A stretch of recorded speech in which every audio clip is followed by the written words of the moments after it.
discussing the importance of not falling in love with your plan. As a leader, you have to be able to adapt to changes and willing to go a different route than you had hoped. This is advice executive coach and Marine Cortland James says he learned in the combat zones of Afghanistan, but uses in his everyday work in the office of Cortex Leadership Consulting.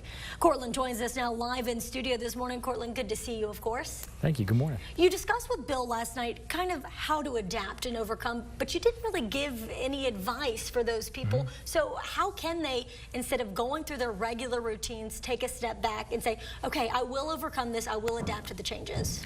One of the best ways to actually implement the adapt and overcome mindset is in the planning phase. So giving your subordinate leaders, the small unit leaders in your team, in your department, giving them the authority to make decisions on their own in execution, that is huge because that gives them the opportunity to adjust and adapt at the level they see so they can do it quicker. They can see things you may not be able to see until way later in the execution phase. So giving them that authority up front can pay huge dividends in the end. So what tips do you have for those people at home to help them know how to plan and to adapt as they are faced with some of these unplanned obstacles that are just kind of like curveballs thrown at them? One of the biggest things we do in the military is we always start with the commander's intent, and that is understanding the desired outcome of the mission or whatever you're trying to accomplish at the end. So we've done all this planning, but the end goal is to achieve this.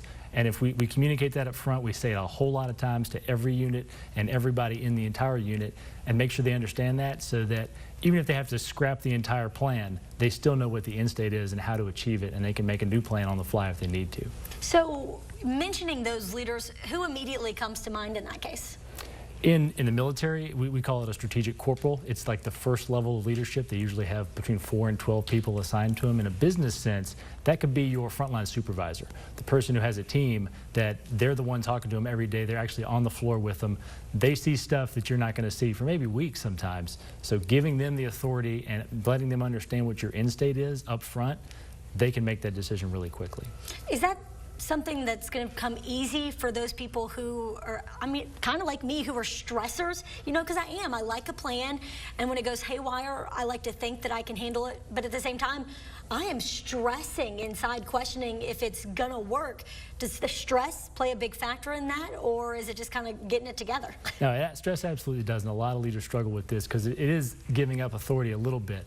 The key there is start from the very beginning in the onboarding and training process with your teams. Start training them to make decisions. Start training them to understand your mindset, how you think, so that you can be more comfortable giving them that authority. When they're making decisions, they know this is probably what my leader would do. This is how they think. So I can reasonably assume that this is going to be a good course of action. I can move forward with it without having to send it up through all the red tape and all the different levels to get their official approval. You make it sound easy, Cortland. Thank you for being with us this morning. Absolutely. If you'd like more information on preparing for the unexpected, or if you'd like to watch Bill's story about Cortland last night at 10, head to our website, virginiafirst.com, click on sections, and you'll find Virginia at Work under the community list. Alexander? All right, thanks, Kathleen. Family, football, and